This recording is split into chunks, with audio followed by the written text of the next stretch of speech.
This video is going to be an updated version of a previously recorded video that I conducted on how to add a new teacher or staff member into your ATC database.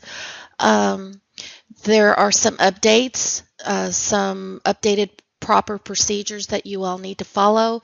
So if you watched the previous video, you really do need to go ahead and watch this one to make sure that you're doing it correctly from this point forward. So we're going to go ahead and get started. First of all, I'm going to be working out of the Sandbox today. The Sandbox is a duplicate site of the ATC database, but it's not live data in here. There's a lot of fictional information in here. Just making sure that when we conduct trainings, we don't manipulate live data and record live data on there. So that's why I'm in the Sandbox.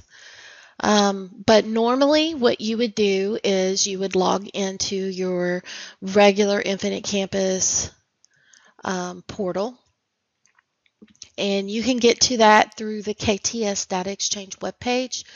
I do recommend going ahead and saving this link as your favorites on your web browser on your computer, because you just never know. Sometimes the KDE website is down and you might not remember exactly how to get there.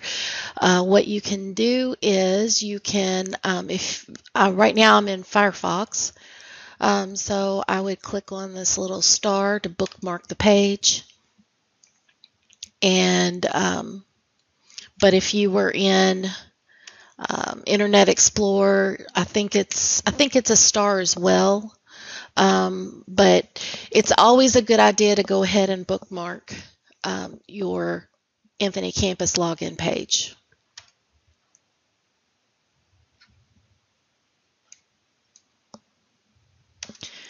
Okay, going back to the Sandbox. So in order to add, you may have a case where you have a brand new teacher that is coming into your building that's going to start teaching for the 16-17 school year or the upcoming school year. Or you have a teacher who is coming in the middle of the year, or you have any type of staff member, a secretary or a counselor, or if you have an outside counselor coming in from a high school that wants to just be able to see the data. They don't need to manipulate data in your Infinite Campus database. They just need to be able to visually see student gradebook information and so forth and so on. This is the process that you would use to enter all of those kind of employees into your database. So the first thing that you need to do is always search for, you always want to pull people in through the staff locator. But you always also want to be careful not to duplicate. You don't want to duplicate a person. So I'm going to search, before I begin, I'm going to search under all people to see if the person that I want to pull in is actually already in my database or not.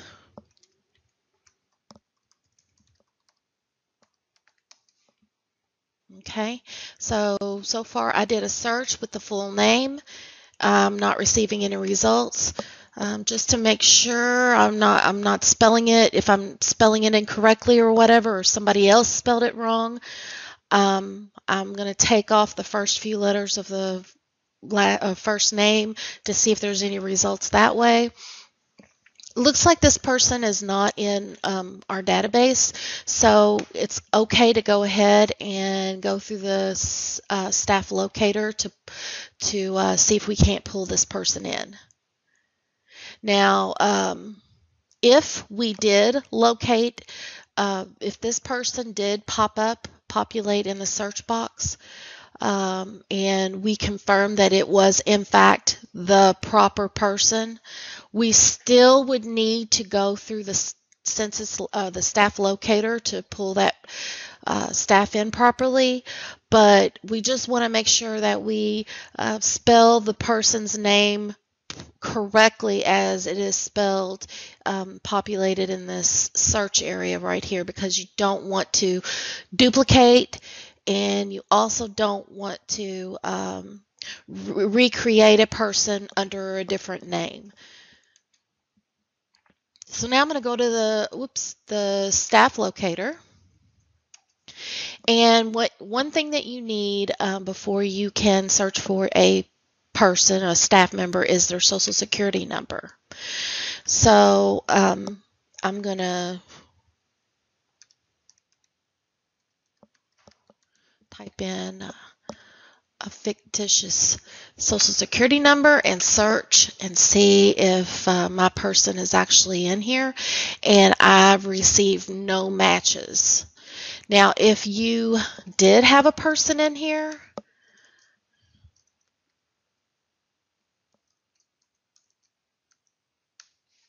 well,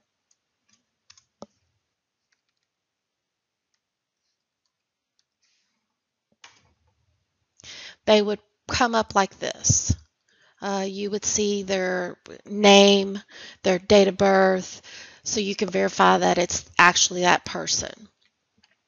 But if they're not in the database, they're not going to show up. And that is why you would then create a brand new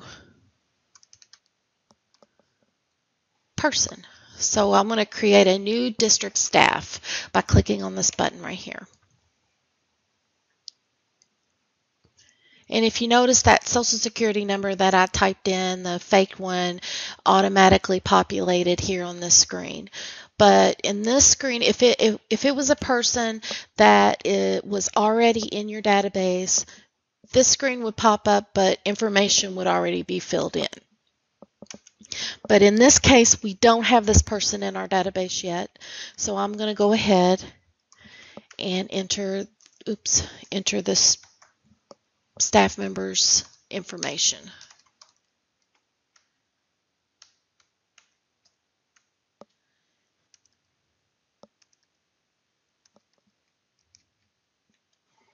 Okay, anything in red is a required field that you have to fill in, but also if it's a teacher, especially, you have to have the birth date and the social security number for reporting purposes. So you need to make sure that if you don't have that information, you get that information before you start entering that person in.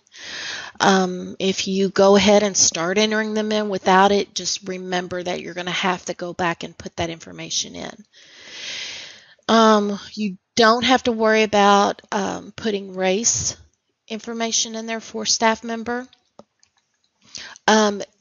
You can enter in a local staff number if you want. If you want to start a numbering system for that staff member, you can.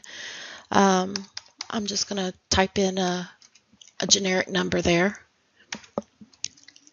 And then the start date is going to be the first day of employment for this person.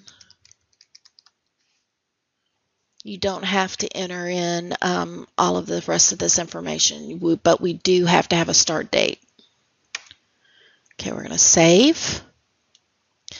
And what this does is it bounces me back to the person's census people record. And I'm at the demographic page. Now, the other piece of information that you're going to want to enter is if you have a teacher, if it is a teacher in your building or a satellite teacher that is going to be teaching students, ATC students, you want to make sure that there is an email address for that teacher. And that email address has to go into the first email box.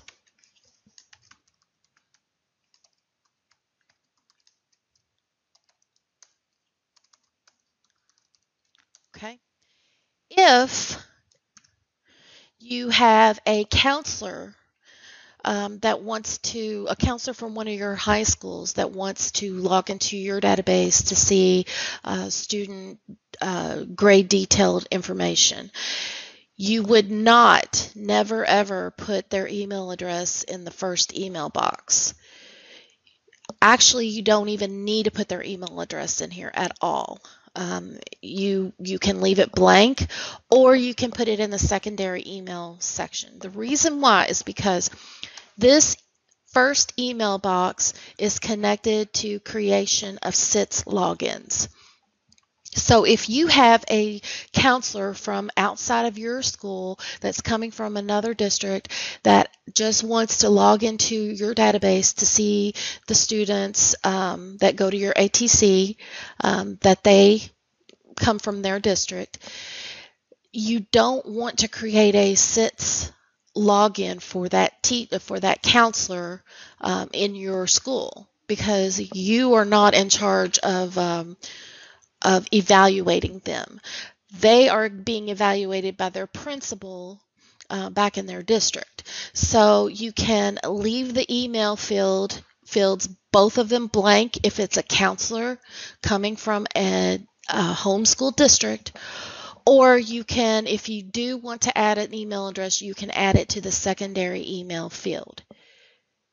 Once again, if it is a teacher that is teaching your ATC students, you have to give a work email address in the first box. If it is a secretary or something like that, you can put their work email address in this box as well. I just wanted to make sure that's one of the changes from the previous training video that I conducted. So that will be, we're going to pretend that this is actually a teacher that is going to be teaching students for the 16-17 school year. So I'm going to put the email address in the first box because it's a teacher, and I'm going to save the demographic record. The next record that I want to go to is the district employment record. If you remember when we pulled the person in, we initially pulled the person in, we gave a start date. We gave a start date to the district employment record, so it automatically populates here under this tab, and all it is a start date. But if for some reason you forgot to put that start date in there, you need to make sure that there is a district employment record, and you would just select new, and all you need to have there for that district employment record is a start date. And it should be the date that the teacher first starts working for your ATC. The next tab we're going to go to is the district assignment tab. Now this is the one where you are going to identify where this employee is actually working and what type of employment that they have with you. So you would select new, and I am going to pretend that this teacher is going to be working at Boone County ATC. Start date, and it should be the same as the start date for your district employment record. And then I need a type. If it's a teacher, you would select teacher. If it is a secretary, a new secretary, you would select support. If you have a counselor coming to you from one of your feeder schools that just wants to log into your district database to view student information, you would make them a support type. You would not give them a counselor type. You would make them support. In this case, we're going to have a teacher that we're creating. But we also need to check this teacher box. Checking this teacher box will put this teacher's name in the selection area when you go to add teachers to the staff history for sections. So if you go to add this teacher to a new section and that you don't see their name populated on that list, it's probably because you didn't check this teacher box. So you have to make sure this teacher box is checked for teachers. Once again, if it is a counselor from a feeder school, you would mark them as support. So I'm going to save that record. Okay, so at this point, what you would need to do is shoot me an email. You can do that. I'm going to go ahead and bring this over here.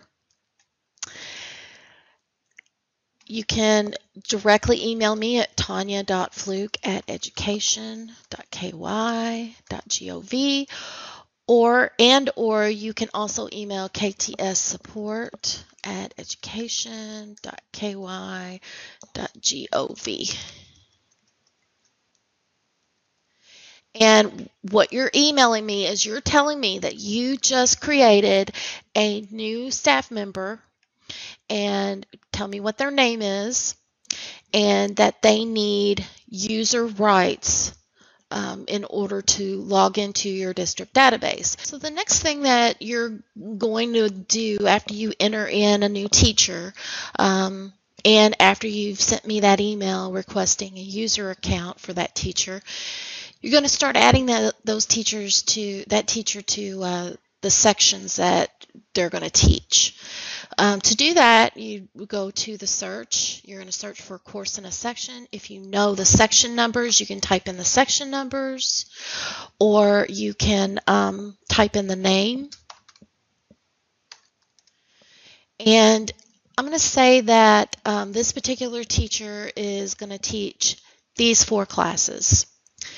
And right now, the current teacher is listed as the primary teacher. If you go to the section tab, you'll see that that teacher is listed in the teacher display name. If I were to go here and type in the new teacher's name in the display area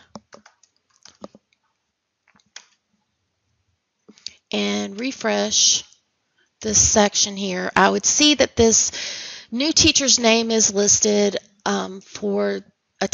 it's listed as the teacher display name for this section. However, it is not attached properly as the new primary teacher. Right now, the new primary teacher is still listed as Laura Williams. So in order to correct that, you have to add a new teacher through the staff history tab. Simply adding them through the teacher display name area under the section tab is not going to attach them to the course and allow them to see the roster of their students when they log into their Infinite Campus. So we're going to go here and select new primary teacher. And this little drop-down box here is anybody who has a teacher checkbox. If you remember back in the when we were talking about the district assignment tab, you have to check the teacher checkbox in order for the teacher to populate in this drop-down box. That's what I'm talking about right here. So I'm going to select the teacher's name. Now it's asking for a start date. So I'm going to put the first date that I want this teacher to begin. Oh, actually, now that I remember, you can't put a future date. So let's go ahead and just put today's date. And then the next question it's asking is, do I want to continue using the current teacher display name, or do I want to use the new teacher display name on the section tab, and it defaults to this primary teacher's name here. And I always want to do this right here. So I'm going to save that record. And it's just telling you that the previous primary teacher's assignment will end on this date. Do you wish to continue? Okay.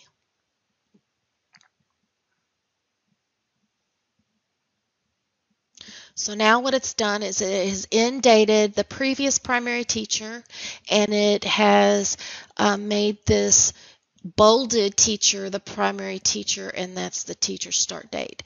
So now when Laura Williams logs into her gradebook, when Ferris Bueller logs into his gradebook, he is going to see the roster of his students that he is teaching.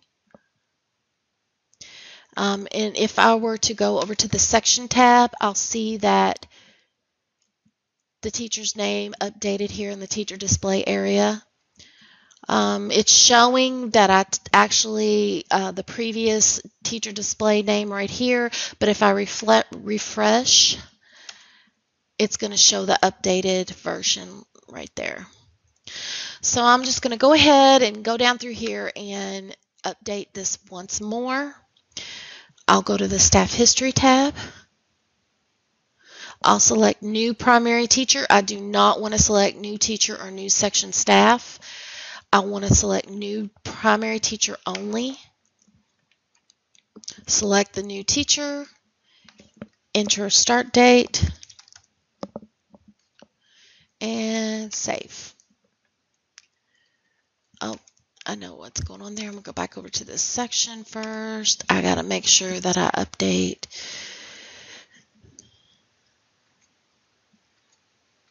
this section properly. Now I can go back over to the Staff History tab, select the new teacher,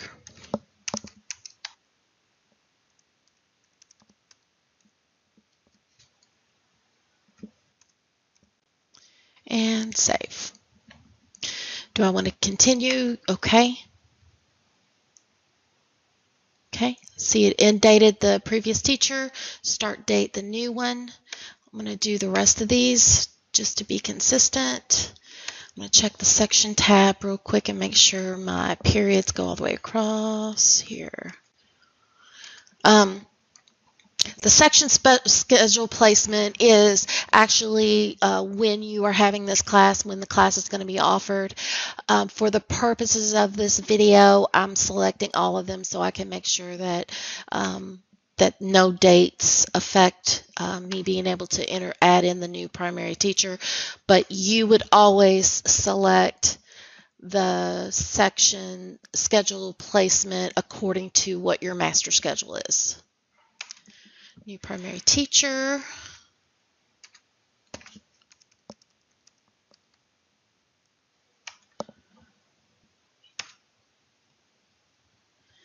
And last one. If you notice, these are still showing as the previous teacher's display. If I was to just refresh and go down through here, I'll see that the new teacher is now listed there. I'm going to do this last one. Check the section schedule placement. It's okay for right now. All right, so now I want to select the new teacher and I'll insert the date.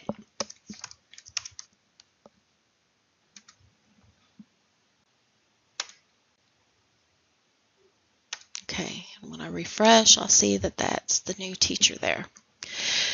So anyways, that concludes this short how-to video. If you have any questions, you can always send an email to the KTS support@education.ky.gov, or you can send it to tanya.fluke@education.ky.gov.